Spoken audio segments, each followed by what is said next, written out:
May health benefits ang Coke. Eto, bigyan mo ako ng isang minuto, explain ko sa'yo. Well, sa katotohanan ng bagay, mayroon naman talagang gamit itong mga soft drinks, lalo na kung bagsak na bagsak ang asukal ng isang tao, pwedeng gamitin yan sa emergency cases lang. I repeat, emergency cases.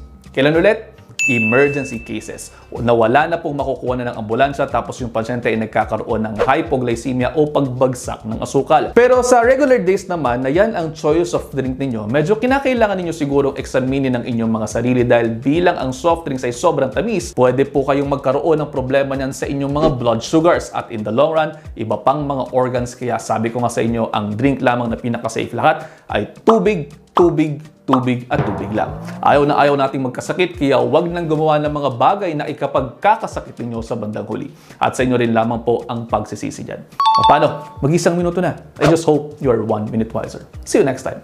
Ingat!